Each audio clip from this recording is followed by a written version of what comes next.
نادان صاحب زه خو یم چې بس تیار مازدیګر دی اوس نوي تازه کلام را باندې پیرزو که د ملګرو د یوټیوب ملګرو دپاره فیسبوک ملګرو دپاره ډېره مننه ډېره مننه غازي نادان صاحب چې د لمبو صادر که یار را په سر کړی ها ها ها ها د لمبو صادر که یار را په سر کړی خو تهمت یې پوره ښار را په سر کړی خو تهمت یې پوره ښار را په سر کړی او منظرونه هم ورکېږي دې منظر کې یو چینار قامت چینار را په سر کړی یو چینار قامت چینار را په سر کړی او غازي صاحب شعر دی چې مونږ ستړي کړل هم ستړي وجودونه مونږ ستړي کړل هم ستړي وجودونه مونږ د خپلې برخې بار را په سر کړی مونږ د خپلې برخې بار را په سر کړی او څو شعرونه نور داسې دي چې په بازار کې یو کفنو چې ښه عام و په بازار کې یو کفنو چې ښه عام و زما ضرورتونه درې څلور په بازار کې یو کفنو چې ښه عام و زما ضرورتونه درې څلور د اظهار ژبه دې هم راته ګونګۍ کړه د اظهار ژبه دې هم راته ګونګۍ کړه که نیولې مې ګلونه درې څلور د اظهار ژبه دې هم راته ګونګۍ کړه که نیولې مې ګلونه درې څلورو او یا نادانه نور ټولې میخانې وي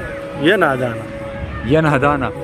نور ټولې میخانې وي په دې ښار کې جوماتونه درې څلور او دغه څو شعرونه نور دې هم درته ډالۍ وي چې درته وبخاندم ګل به درله درکړم ګل به درله درکړم دا خپل زړه به په خپل لاس داسې دلدل کړم او غازي صاحب شعر دی چې د یو چا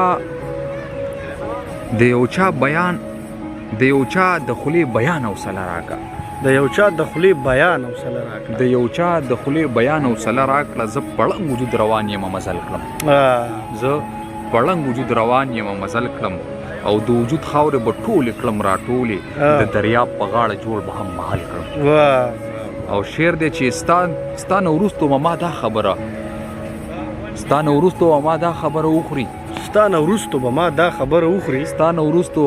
خبره وخوري زه به څنګه په ما زړه باندې خندل کړم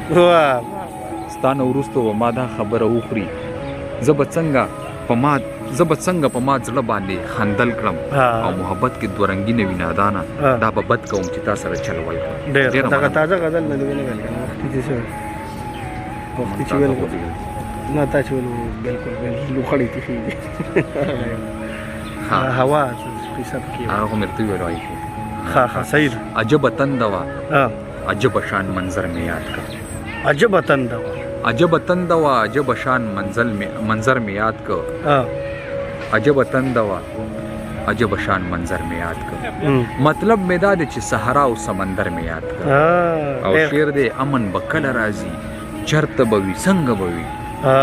امن با کل راضی څنګه بوي چرت بوي بے وسه ودرېدم او داسې لر او بر مې یاد کړ په ما اوس خلک ګمانونه د عجب سړي کړي چې بېنوا ترې خلک نه راځي ستا در مې یاد کړ او شعر دی زه د وطن حالاتو چرته محبت ته پرېښوم ما زړه کیسه کړه وروستو او غوس سر مې یاد کړ او شعر دی د خپلې خوښې شاعران خلکو په جار یادول هغه په قام باندې مین هغه قیصر مې یاد کړ او نادانه وخت نه مې هم